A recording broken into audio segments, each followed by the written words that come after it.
வணக்கம். வேந்தரின் ஒரு நாள் ஒரு பொழுது இரவு செய்திகளுக்காக சஞ்சனா. முதலில் தலைப்புச் செய்திகள்.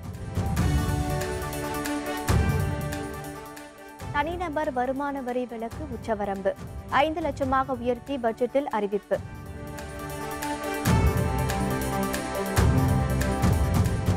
விவசாயிகளை அவமதித்த மத்திய அரசு, காங்கிரஸ் தலைவர் ராகுல் காந்தி குற்றச்சாட்டு.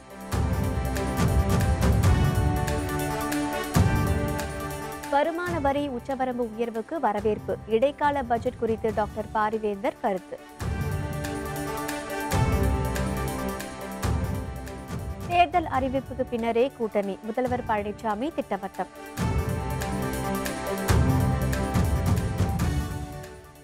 மத்திய அரசின் இடைக்கால பட்ஜெட்டில் தனிநபர் வருமான வரி விலக்குக்கான உச்சவரம்பு 5 லட்சம் ரூபாயாக உயர்த்தி அறிவிக்கப்பட்டுள்ளது.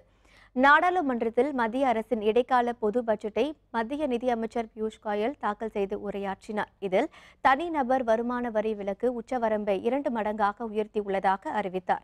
வருமான வரி விலக்கு உயர்வால் சுமார் 3 கோடி நடுத்தர குடும்பத்தினர் பயனடைவார்கள் என்றும் தெரிவித்தார். மேலும் வீட்டு கடனுக்கான வட்டி சலுகை இனி 2 வீடுகளுக்கு வழங்கப்படும் என்றும், தனிநபர் ஆண்டு வருமானத்திலிருந்து நிரந்தர கழிவு 50,000ஆக உயர்த்தப்படும் என்றும் குறிப்பிட்டார். Individual taxpayers having taxable annual income up to rupees 5 lakhs will get full tax rebate and therefore will not be required to pay any tax. As a result, even persons having gross income up to rupees 6.5 lakhs may not be required to pay any income tax if they make investments in provident funds, specified savings, insurance, etc. மத்திய அரசின் இடைக்கால பட்ஜெட்டில் வருமான வரி விலக்கு உச்சவரம்பு அதிகரிக்கப்பட்டதன் மூலம் நடுத்தர மக்களின் கனவு நிறைவேற்றப்பட்டுள்ளதாக பிரதமர் நரேந்திர மோடி தெரிவித்துள்ளார். இந்த பட்ஜெட் நடுத்தர மக்கள், ஊழியர்கள் மற்றும் விவசாயிகள் உள்ளிட்ட அனைத்து தரப்பு மக்களுக்குமானது என பிரதமர் நரேந்திர மோடி கூறினார். இந்த பட்ஜெட் நாட்டை வளர்ச்சி பாதைக்கு அழைத்து செல்லும் என்றும், வறுமை ஒழிக்கப்பட்டுள்ளதாகவும் அவர் குறிப்பிட்டார். மக்களவை தேர்தலுக்கு பிறகு இந்தியா மேலும் வளர்ச்சி பாதையை நோக்கி செல்லும் என பிரதமர் மோடி நம்பிக்கை தெரிவித்தார். விவசாயிகளுக்கு 6,000 கோடி ரூபாய் வழங்கும் மத்திய அரசின் திட்டத்தால் 12 கோடி விவசாயிகள் பயன் பெறுவார்கள் என அவர் கூறினார். நாடாளுமன்றத்தில் இன்று தாக்கல் செய்யப்பட்ட இடைக்கால பட்ஜெட் சிறப்பான தரமான பட்ஜெட் என மத்திய நிதியமைச்சர் அருண்ஜேட்லி தெரிவித்துள்ளார். சிகிச்சைக்காக தற்போது அமெரிக்காவில் உள்ள அவர் ட்விட்டரில் இதனை கூறியுள்ளார். பியூஷ் கோயல் தாக்கல் செய்துள்ள இந்த இடைக்கால பட்ஜெட் பிரதமர் மோடி நாட்டுக்கு அளித்துள்ள கொள்கைகளின் வழியாக செல்லும் பயணத்தின் ஒரு முக்கிய அம்சம் என குறிப்பிட்டுள்ளார். நாடு எதிர்நோக்கியுள்ள சலுகைகளை சமாளிக்கும் வகையில் சிறப்பான தரமான பட்ஜெட்டை தாக்கல் செய்த பியூஷ் கோயலுக்கு பாராட்டு தெரிவித்துள்ளார். இந்த பட்ஜெட் நடுத்தர மக்களின் வாங்கும் திறனை வலுப்படுத்தும் வகையில் அமைந்துள்ளதாகவும் அருண்ஜேட்லி சுட்டிக்காட்டியுள்ளார். நாள் ஒன்றுக்கு 17 ரூபாய் என அறிவித்து நாட்டில் உள்ள விவசாயிகளை மத்திய அரசு அவமதித்து விட்டதாக காங்கிரஸ் தலைவர் ராகுல் காந்தி கருத்து தெரிவித்துள்ளார். இதுகுறித்து ட்விட்டரில் கருத்து தெரிவித்துள்ள அவர், விவசாயிகளுக்கு ஆண்டுக்கு 6,000 ரூபாய் வழங்கப்படும் என்ற அறிவிப்பும் அவமானகரமானது என்றும், விவசாயிகள் வாழ்வாதாரம் சிதைக்கப்பட்டுள்ளதாகவும் கூறியுள்ளார். மக்களுக்கான பட்ஜெட் இல்லை, இது வாக்குகளுக்கான பட்ஜெட் என முன்னாள் மத்திய நிதித்துறை அமைச்சர் ப. சிதம்பரம் கருத்து தெரிவித்துள்ளார். தில்லியில் செய்தியாளர்களிடம் பேசிய அவர், நடைமுறைக்கு எதிரான இடைக்கால பட்ஜெட்டை மத்திய அரசு தாக்கல் செய்திருப்பதாக அவர் குறிப்பிட்டார். விவசாய கூலிகள்தான் உண்மையான ஏழைகள் என அவர் கூறினார். நாட்டின் வளத்தில் ஏழைகளுக்கே முன்னுரிமை என்ற காங்கிரஸ் கட்சியின் கொள்கையின் நகலே மத்திய அரசின் பட்ஜெட் எனவும் ப. சிதம்பரம் குறிப்பிட்டார். நகர்ப்புறங்களில் உள்ள ஏழைகளின் நிலை என்ன என்றும் அவர் கேள்வி எழுப்பியுள்ளார். மக்களின் எதிர்பார்ப்பை நிறைவேற்றும் வகையில் ஆண்டு வருமான வரி உச்சவரம்பு உயர்த்தப்பட்டுள்ளதாக மத்திய நிதிநிலை அறிக்கை தொடர்பாக இந்திய ஜனநாயக கட்சியின் நிறுவனர் தலைவர் டாக்டர் பாரிவேந்தர் தெரிவித்துள்ளார். இது பற்றி அறிக்கை ஒன்றை டாக்டர் பாரிவேந்தர் வெளியிட்டுள்ளார். நாடாளுமன்றத்தில் தாக்கல் செய்யப்பட்டுள்ள இடைக்கால நிதிநிலை அறிக்கை 4.5 ஆண்டுகால பாரதிய ஜனதா ஆட்சியின் சாதனைகளை விளக்கும் வகையில் அமைந்துள்ளதாக தெரிவித்துள்ள டாக்டர் பாரிவேந்தர், உலக அளவில் பொருளாதார வலிமையுள்ள முக்கிய நாடுகளின் பட்டியலில் இந்தியா இடம்பெற்றுள்ளதாக நிதியமைச்சர் பொறுப்பு வகிக்கும் பியூஷ் கோயல் குறிப்பிட்டுள்ளதையும் சுட்டிக்காட்டியுள்ளார். அமைப்புசாரா தொழிலாளர்களுக்கான புதிய ஓய்வூதிய திட்டம், பணிக்கொடை உயர்வு, சிறு குறு விவசாயிகளுக்கான கடன் வட்டியில் தள்ளுபடி போன்றவை வரவேற்கத்தக்க அறிவிப்புகள் என்றும் குறிப்பிட்டுள்ளார். அனைவராலும் எதிர்பார்க்கப்பட்ட வருமான வரி விலக்கின் உச்சவரம்பை 2,50,000 ரூபாயிலிருந்து 5 லட்சம் ரூபாயாக உயர்த்தியிருப்பது பாராட்டுக்குரியதென குறிப்பிட்டுள்ள டாக்டர் பாரிவேந்தர், மத்திய பாரதிய ஜனதா அரசு வரும் நாடாளுமன்ற தேர்தலை எதிர்கொள்ள தயாராகிவிட்டதன் அறிவிப்பாகவே இந்த நிதிநிலை அறிக்கையினை எடுத்துக்கொள்ளலாம் என்றும் குறிப்பிட்டுள்ளார். தேர்தல் தேதி அறிவித்த பின்னரே கூட்டணி குறித்த பேச்சுவார்த்தை தொடங்கப்படும் என முதலமைச்சர் பழனிசாமி தெரிவித்துள்ளார். சேலம் அஸ்தம்பட்டியில் செய்தியாளர்களிடம் பேசிய அவர், கருத்து கணிப்புகள் குறித்து திணிப்பாக உள்ளதாக குறிப்பிட்டார். ஸ்டாலின் மக்களுக்காக கிராம சபை கூட்டம் நடத்தவில்லை என முதலமைச்சர் பழனிசாமி கூறினார். வரும் தேர்தலில் அதிமுக, திமுக அரசுகள் செய்த பணிகளை சீர்தூக்கி பார்த்து மக்கள் வாக்களிப்பார்கள் என்று குறிப்பிட்டார். நம் தேர்தலுக்கு நாட்கள் இருக்கின்றன. ஆகவே தேர்தல் அறிவித்த பிறகுதான் கூட்டணி ஏற்படுவதற்கான வாய்ப்பு உருவாகும் என்று சொன்னால், ஒவ்வொரு கட்சியும் ஒவ்வொரு பகுதியிலே பேச்சுவார்த்தை நடத்தி கொண்டிருக்கிறார்கள். அந்த அடிப்படையிலே அனைத்து இந்திய அண்ணா திராவிட முன்னேற்ற கழகத்தை பொறுத்த வரைக்கும் தேர்தல் அறிவித்த பிறகுதான் கூட்டணி பேச்சுவார்த்தை துவங்கும். எங்களை தாக்கி பேச வேண்டும் என்பதற்கு தான் இந்த கிராம சபை கூட்டத்தை பயன்படுத்துகிறார்கள். மக்களுக்கு நன்மை செய்ய வேண்டும் என்ற அடிப்படையில் இந்த கிராம சபை கூட்டம் நடைபெறுவதாக தெரியவில்லை. தொடர்ந்து பேசிய அவர், மத்திய அரசின் இடைக்கால பட்ஜெட் சிறப்பாக இருப்பதாக வரவேற்பு தெரிவித்தார். வருமான வரி உச்சவரம்பு உயர்த்தப்பட்டது வரவேற்கத்தக்கது என்றும், விவசாயிகளுக்கு ஆண்டுக்கு 6,000 ரூபாய் வழங்குவது உள்ளிட்ட திட்டங்கள் வரவேற்கத்தக்கவை என குறிப்பிட்டார். சிறு குறு விவசாயிகளுக்கு 6,000 ரூபாய் வழங்கப்படும் என்ற அறிவிப்பை மத்திய அரசு வெளியிடப்பட்டிருக்கின்றது. அது வரவேற்கத்தக்கது. கிராமப்புற சாலை மேம்பாட்டு திட்டத்திற்காக நிதி ஒதுக்கீடு செய்யப்பட்டிருக்கிறது. அது வரவேற்கத்தக்கது. ஏழைகளுக்கு உணவு வழங்குகின்ற திட்டத்தின் அடிப்படையிலே நிதி ஒதுக்கீடு செய்யப்பட்டதாக அறிவிக்கப்பட்டிருக்கிறார்கள். இதெல்லாம் ஏழைகளுக்கு கிடைக்கப்பட்ட மிகப்பெரிய நன்மை என்று நான் கருதுகிறேன். மத்திய அரசின் பட்ஜெட் மக்களை ஆசை வார்த்தை கூறி திசை திருப்பும் வகையில் உள்ளதாக திமுக தலைவர் மு.க. ஸ்டாலின் குற்றம் சாட்டியுள்ளார். மத்திய இடைக்கால பட்ஜெட் குறித்து பல்வேறு தலைவர்கள் வரவேற்பும் எதிர்ப்பும் தெரிவித்து வருகின்றனர். இந்த நிலையில் இந்த பட்ஜெட் குறித்து ட்விட்டரில் கருத்து தெரிவித்துள்ள மு.க. ஸ்டாலின், இது உள்நோக்கம் கொண்ட பட்ஜெட் என்றும் மலிவான தந்திர தேர்தல் அறிக்கை என விமர்சித்துள்ளார். அரசியல் கட்சி தலைவர்களின் இன்றைய கருத்துக்களை காணலாம்.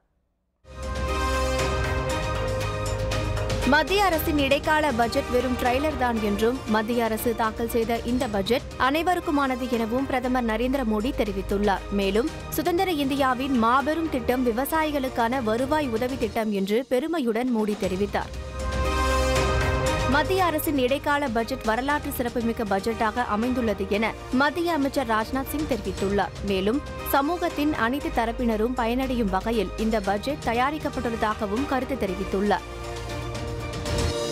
விவசாயிகள், தொழிலாளர்கள், நடுத்தர மக்களின் எதிர்பார்ப்புகளை பட்ஜெட் பூர்த்தி செய்துள்ளது என பாரதிய ஜனதா கட்சியின் தேசிய தலைவர் அமித்ஷா தெரிவித்துள்ளார். மேலும், பிரதமர் கிசான் சம்மன் நிதி திட்டம் மூலம் கடன் வாங்காத விவசாயிகளும் பயன்பெறுவார்கள் என்றும் அமித்ஷா தெரிவித்துள்ளார். மக்களின் எதிர்பார்ப்பை நிறைவேற்றும் வகையில் ஆண்டு வருமான வரி உச்சவரம்பு உயர்த்தப்பட்டுள்ளது என மத்திய நிதிநிலை அறிக்கை குறித்து இந்திய ஜனநாயக கட்சியின் நிறுவனர் தலைவரான டாக்டர் பாரிவேந்தர் கருத்து தெரிவித்துள்ளார். மேலும், மொத்தத்தில் மத்திய பாஜக அரசு வரும் நாடாளுமன்ற தேர்தலை சந்திக்க தயாராகிவிட்டதன் அறிவிப்பாகவே இந்த இடைக்கால நிதிநிலை அறிக்கையை எடுத்துக் கொள்ளலாம் எனவும் டாக்டர் பாரிவேந்தர் தெரிவித்துள்ளார். காங்கிரஸ் கட்சியின் திட்டங்களை காப்பியடித்த இடைக்கால நிதி மந்திரி பியூஷ் கோயலுக்கு நன்றி என்று முன்னாள் மத்திய நிதியமைச்சர் ப. சிதம்பரம் கூறியுள்ளார். மேலும், நாட்டில் ஏழைகளுக்கே முன்னுரிமை வேண்டும் என்ற காங்கிரஸ் கட்சியின் திட்டங்களை காப்பியடித்த பியூஷ் கோயலுக்கு நன்றி என கூறியுள்ளார்.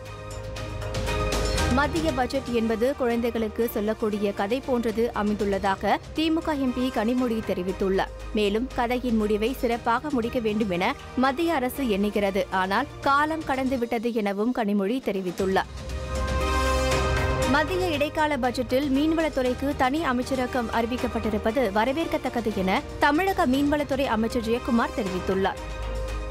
தமிழகத்திற்கு என தனித்துவமான திட்டங்கள் எதுவும் இல்லாதது ஏமாற்றம் அளிக்கிறது என்று டிடிவி தினகரன் எம்எல்ஏ கூறியுள்ளார். வருமான வரி விலக்கு உள்ளிட்ட ஒரு சிலவற்றை தவிர வாக்குகளை வாங்குவதற்காக வார்த்தை ஜாலங்கள் நிறைந்ததாக இடைக்கால பட்ஜெட் அமைந்துள்ளது. போட்டித் தேர்வுகளில் இனி நெகட்டிவ் மதிப்பெண் கூடாது. சென்னை உயர்நீதிமன்றம் அதிரடி உத்தரவு. விவரம் விளம்பர இடைவேளைக்கு பிறகு.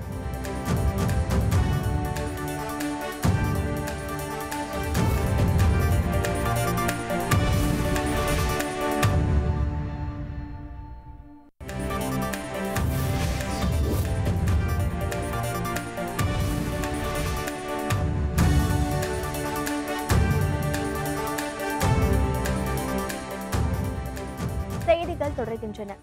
போட்டித் தேர்வுகளில் கேள்விக்கு தவறான விடையளித்தால் மதிப்பெண் குறைக்கப்படும் முறைக்கு சென்னை உயர்நீதிமன்றம் அதிரடியாக தடை விதித்துள்ளது. சென்னை ஐஐடியில் போட்டி நுழைவுத் தேர்வின் போது தேர்வர்கள் கேள்வித்தாள்வில் பதிலளிக்கும் போது தவறான விடை அளித்தால் மதிப்பெண் குறைக்கப்படும் நடைபெற உள்ளது. இதனை எதிர்த்து நெல்சன் என்ற மாணவர் உயர்நீதிமன்றத்தில் வழக்கு தொடர்ந்தார். இதனை விசாரித்த நீதிபதி மகாதேவன் சரியாக எழுதிய பதில்களுக்கான மதிப்பெண்ணை ஏன் குறைக்க வேண்டும் என கேள்வி எழுப்பினார். எந்த போட்டித் தேர்விலும் இனி நெகட்டிவ் மதிப்பெண் இருக்கக்கூடாது என உத்தரவிட்டார்.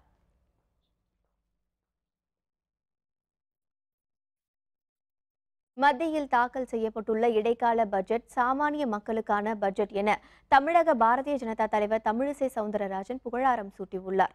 சென்னை தியாகராய நகரில் உள்ள பாரதிய ஜனதா தலைமை அலுவலகமான கமலாலயத்தில் செய்தியாளர்களிடம் பேசிய அவர், இந்த பட்ஜெட் மக்களுக்கான பட்ஜெட் என்று கூறினார்.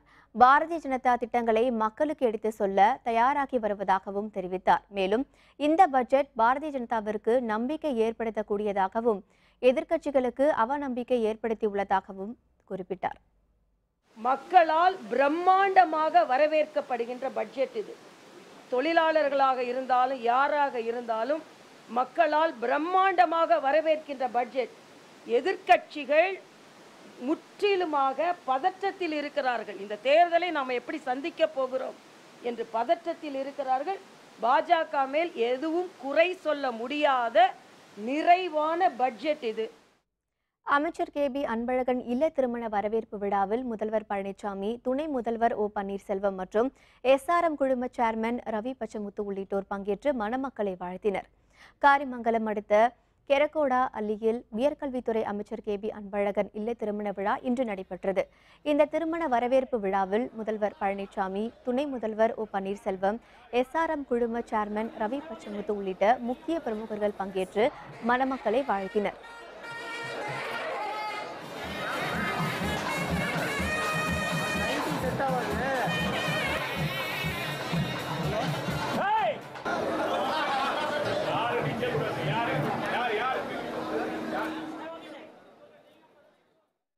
காஞ்சிபுரத்தில் செயல்படும் அறிஞர் அண்ணா பட்டு கூட்டுறவு சங்க முறைகேடு விவகாரத்தில் அச்சங்கத்தின் மேலாண்மை இயக்குநர் பிரகாசம் பணியிடை நீக்கம் செய்யப்பட்டுள்ளார்.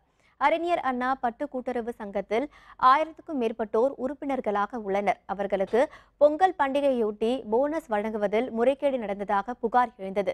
இத்தொடர்பாக கைத்தறி துணிநூல் இயக்குநர் அலுவலகத்தில் புகார் அளிக்கப்பட்டு சங்க பேரவை கூட்டத்தில் முறையான கணக்கு தாக்கல் செய்ய உத்தரவிடப்பட்டது. இதனிடையே முறையான கணக்கை அறிக்க தவறிய நிர்வாகத்தை கண்டித்து நெசவாளர்கள் போராட்டத்தில் ஈடுபட்டனர். இதனால் அச்சங்கத்தின் முதன்மை இயக்குநர் பிரகாசத்தை பணியிடை நீக்கம் செய்து கைத்தறி துணிநூல் துறை உத்தரவிட்டுள்ளது.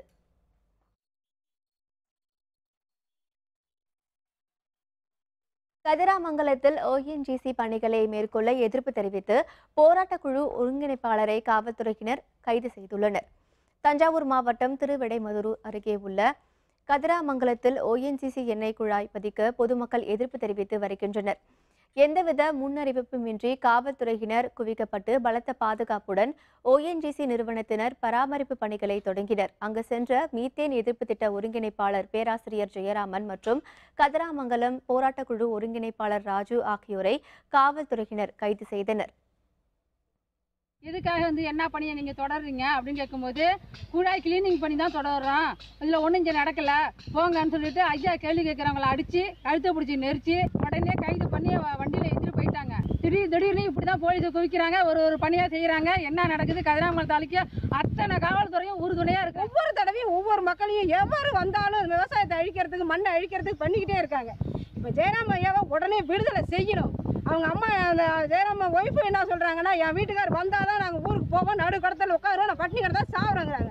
உடனே அவங்களுக்கு சப்போர்ட்டாக கதிராமங்கலம் மக்கள் அனைத்து கடத்தலில் கூட போகிறோம். சென்னை கொரட்டூரில் ஏஆர்சி குழந்தைகள் கருத்தரிப்பு மையத்தின் புதிய கிளை தொடங்கப்பட்டுள்ளது.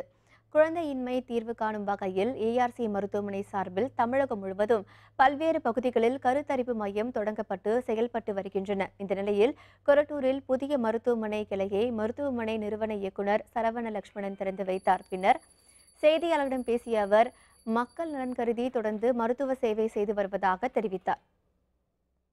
ஏஎல்எம் ஆயுஷ் மருத்துவமனைன்ட்டு முழுக்க ஒரு எல்லா 5 பிரிவும் சேர்ந்த ஒரு இந்திய பாரம்பரிய மருத்துவத்தையும் ஏஆர்சியோட ஒரு தனிப்பிரிவாக இங்கே துவக்கியிருக்கிறோம். அதுலேயும் நிறைய மக்களுக்கும் நோயாளிகளுக்கும் பயன்பட போகிறது. ஒரு ஏஆர்சியோடைய ஒரு சாதனையை ஏஆர்சி முறியடிக்கிறதுக்கு ஒரு முக்கியமான காரணம் என்னன்னு கேட்டிங்கன்னா, எங்களுடைய அங்கத்தில் இருக்கக்கூடிய மருத்துவர்களும் ஊழியர்களும் அவங்க இல்லைன்னா நாங்கள் இந்த அளவுக்கு ஒரு சாதனையை மேலும் மேலும் செஞ்சுட்டு இருக்க முடியாது, சேவைகளும் செய்ய முடியாது. இனி செய்திகளின் தொகுப்பை காணலாம். சென்னையில் தற்கொலை செய்து கொண்ட கார் ஓட்டுநரின் மரணத்துக்கு நீதி கேட்டு கார் ஓட்டுநர்கள் துரைப்பாக்கம் பல்லாவரம் சாலையில் போராட்டத்தில் ஈடுபட்டனர்.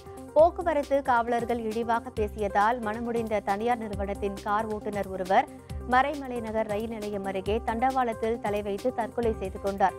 ஓட்டுநர்களுக்கு பாதுகாப்பு அளிக்க வேண்டும் என அவர்கள் வலியுறுத்தினர்.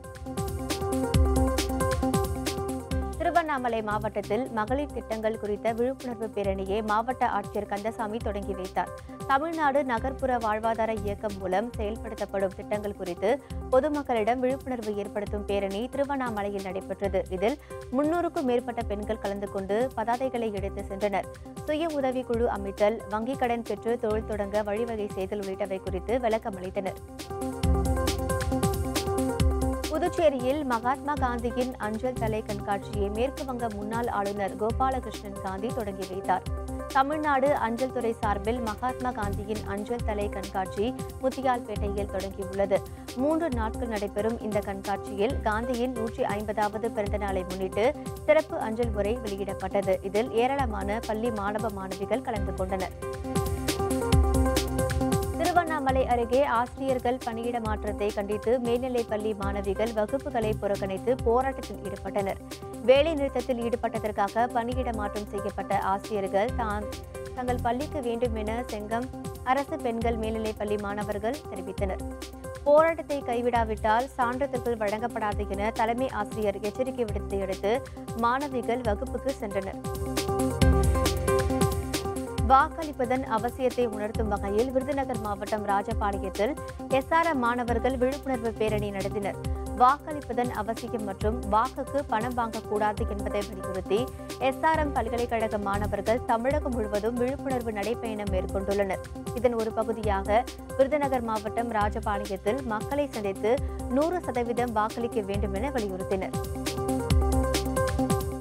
பெங்களூருவில் இந்திய விமானப்படைக்கு சொந்தமான விமானம் விழுந்து நொறுங்கியதில் 2 விமானிகள் உயிரிழந்தனர்.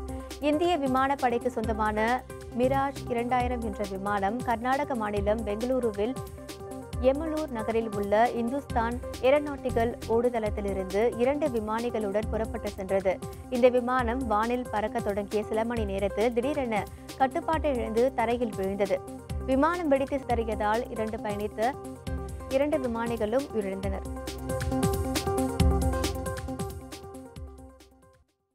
புத்தாண்டை வரவேற்கும் விதத்தில் கம்போடியாவில் களை கட்டிய டிராகன் நடனம் காண்போரை பெரிதும் கவர்ந்தது. கம்போடியாவில் புத்தாண்டு விழாவையொட்டி ஆண்டுதோறும் நடைபெறும் வசந்த கால விழா தொடங்கியுள்ளன. அதன் ஒரு பகுதியாக நாம் பென் நகரில் கண்கவர் கலை நிகழ்ச்சிகள் நடைபெற்றன. புத்தாண்டையொட்டி நடைபெறும் பாரம்பரிய டிராகன் நடனத்தை கலைஞர்கள் ஆடினர். டிராகன் வடிவில் நின்று கலைஞர்கள் வலம் வந்தது பார்வையாளர்களை பெரிதும் கவர்ந்தது. இதேபோல சிங்கம் போன்ற தோற்றத்தில் கலைஞர்கள் நிகழ்த்திய கலை நிகழ்ச்சிகளை பார்வையாளர்கள் உற்சாகத்துடன் ரசித்தனர்.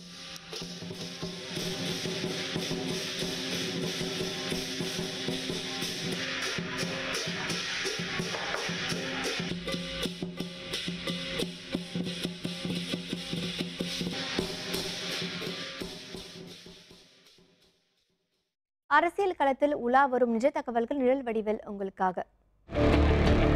தமிழகத்தில் நாடாளுமன்ற தேர்தலுக்கான கூட்டணி மற்றும் பேச்சுவார்த்தைகளை காவி கட்சியின் டெல்லி மேலிடமே இலை கட்சியுடன் ரகசியமாக மேற்கொண்டு வருகிறதாம்.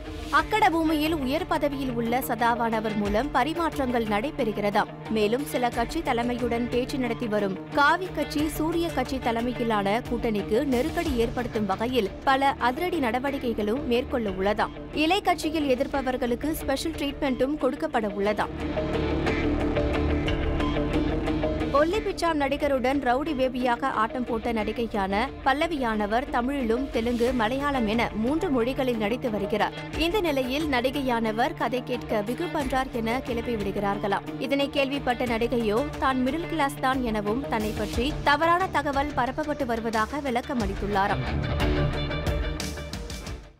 நியூசிலாந்துக்கு எதிரான 3வது ஒருநாள் போட்டி. இந்திய மகளிர் அணி போராடி தோல்வி. விவரம் விளம்பர இடைவேளைக்கு பிறகு.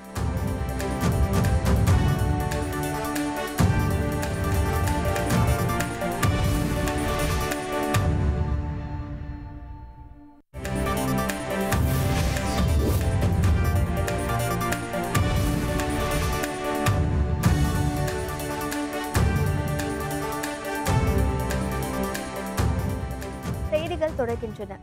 இந்தியாவிற்கு எதிரான 3வது மற்றும் கடைசி ஒருநாள் மகளிர் கிரிக்கெட் போட்டியில் நியூசிலாந்து அணி 8 விக்கெட் வித்தியாசத்தில் வெற்றி பெற்றது.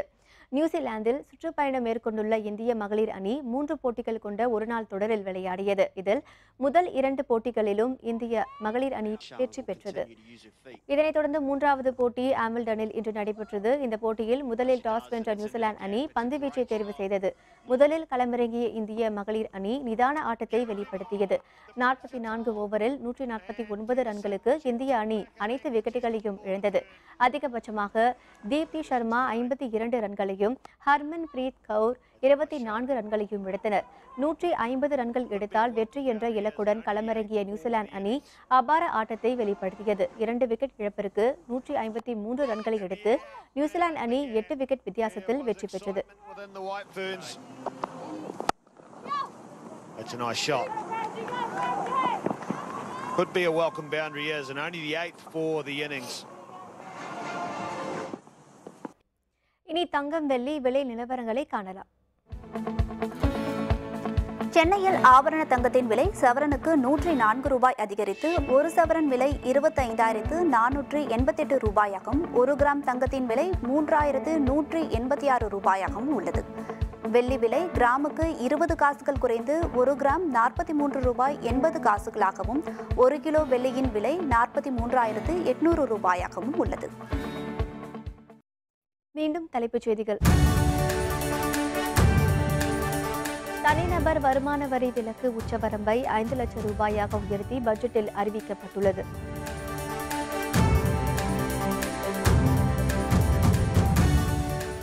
விவசாயிகளை மத்திய அரசு அவமதித்துள்ளதாக காங்கிரஸ் தலைவர் ராகுல் காந்தி குற்றம் சாட்டியுள்ளார்.